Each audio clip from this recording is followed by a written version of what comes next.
إلهي أنت ربي ذو الجلال والإكرام يا إلهي فاعف عني واهدني ولا تترك. نحمده ونصلي على رسوله الكريم أما بعد فأعوذ بالله من الشيطان الرجيم بسم الله الرحمن الرحيم وما ينطق عن الهوى إن هو إلا وحي يوحى صدق الله العلي العظيم. وعن التميم الداري رضي الله عنه عن النبي صلى الله عليه وسلم قال الدين النصيحة. قال لمن؟ قال لله ولكتابه ولرسوله ولأئمة المسلمين وعامتهم او كما قال علیہ الصلاۃ والسلام. معزز سامعین و ناظرین کرام، السلام علیکم ورحمۃ اللہ وبرکاتہ. درس حدیث کی اس کڑی میں ہم دوسری حدیث جس کو دین کا پیلر کہا گیا ہے، قوام الدین کہا گیا ہے، جس طریقے سے حدیث شریف کے اندر آتا ہے الحج العرفہ، حج عرفہ ہی ہے، اسی طریقے سے رسول اللہ صلی اللہ علیہ وسلم نے فرمایا الدین النصیحہ. وہ حدیث لے کر کے آپ کے سامنے حاضر ہوئے ہیں.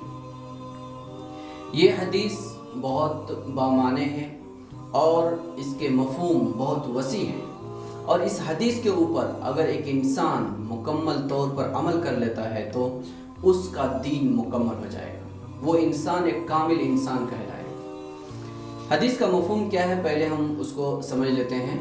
حضور صلی اللہ علیہ وسلم نے فرمایا الدین النصیحہ، دین جو ہے خیر خواہی کا نام ہے.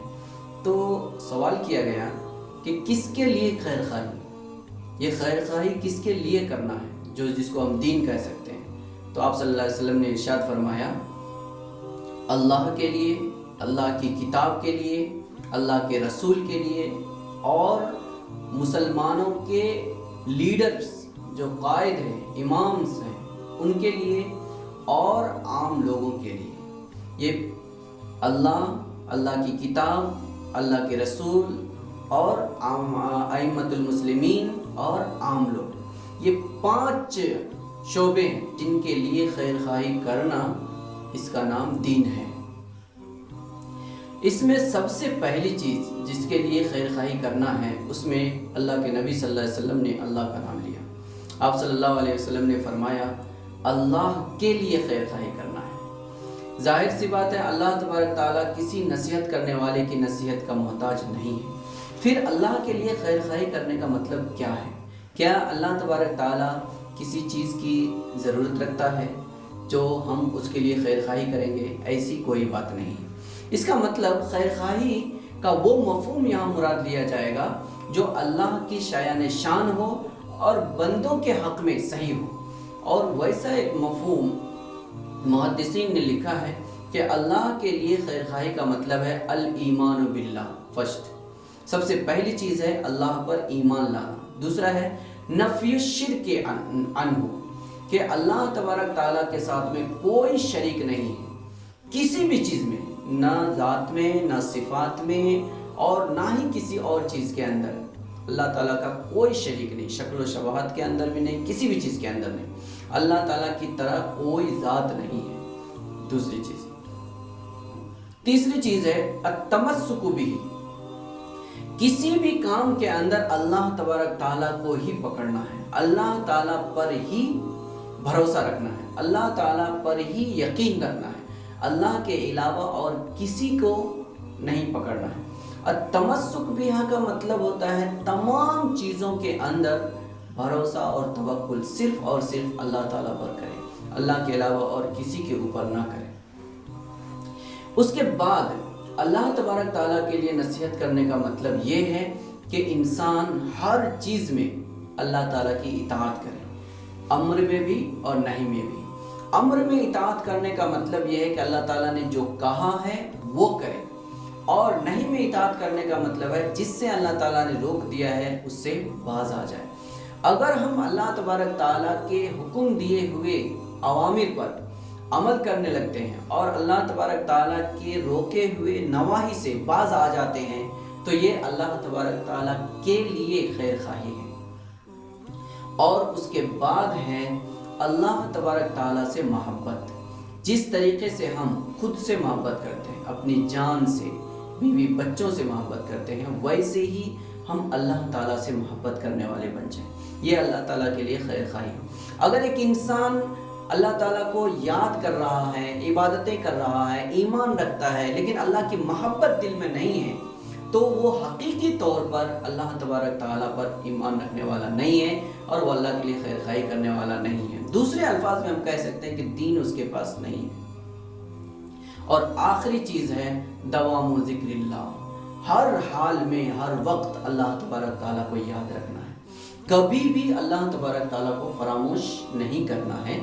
کسی بھی حال میں، ہم تنہائی میں ہیں تب بھی، مجلس میں ہیں تب بھی، عوام میں ہیں تب بھی، اور بہت سارے موافق حالات ہیں تب بھی، اور مخالف حالات ہیں تب بھی، ظالم کے چنگل کے اندر دبے ہوئے ہیں تب بھی، اور بہت ہی آزادانہ زندگی گزار رہے ہیں تب بھی اللہ تعالیٰ کو فراموش نہ کریں۔ ہر حال میں ہمیشہ اللہ تعالیٰ کو یاد رکھیں، یہ اللہ تبارک تعالیٰ کے لیے خیر خواہی ہے۔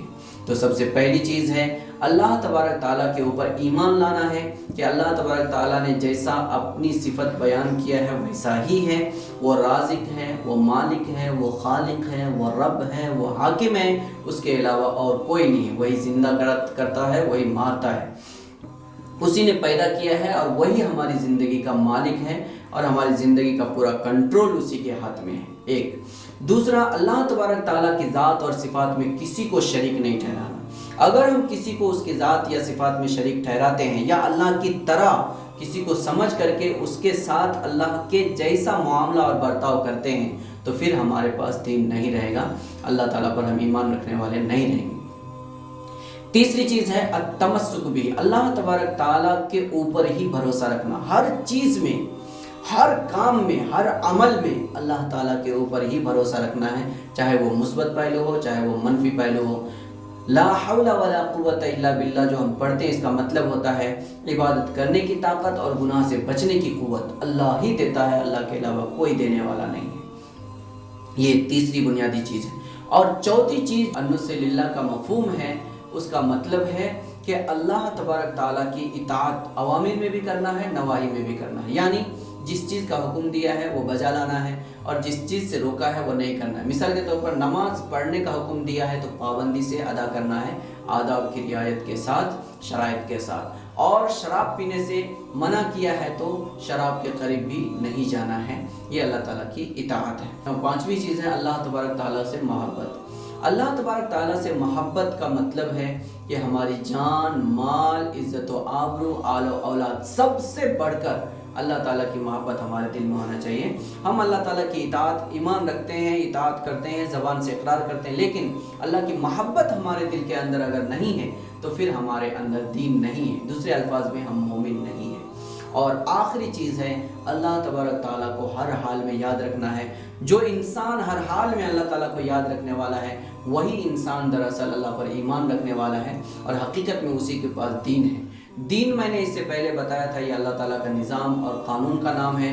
جو انسان اللہ کے لیے خیر خواہی کرنے والا ہے، اور اللہ کے لیے خیر خواہی کرنے کا مطلب ہے تمام انسانوں کے لیے، ہر ایک کے لیے اللہ کے بنائے ہوئے نظام کو فالو کرے، اللہ کے بنائے ہوئے نظام کے مطابق زندگی گزارے اور ہر ایک کا حق ادا کرے۔ یہ اللہ تعالیٰ نے جیسا کہا ہے ویسی زندگی گزارے، یہی نصح للہ ہے۔ تو الدین النصیحہ کا پہلا جملہ اور پہلا حصہ جو للہ ہے، اللہ کے لیے خیر خواہی کرنا ہے، اس کا مطلب ہم نے آپ کے سامنے بیان کیا ہے۔ اگلے ایپیسوڈ میں انشاءاللہ ہم اسی حدیث کے دوسرے ٹکڑے لرسول ہی کا مفہوم بیان کریں گے۔ اللہ تعالیٰ سے دعا کریں اللہ تعالیٰ ہم سب کو کہنے سننے سے زیادہ عمل کی توفیق عطا فرمائے۔ وآخر دعوانا الحمدللہ رب العالمین، والسلام علیکم ورحمۃ اللہ وبرکاتہ۔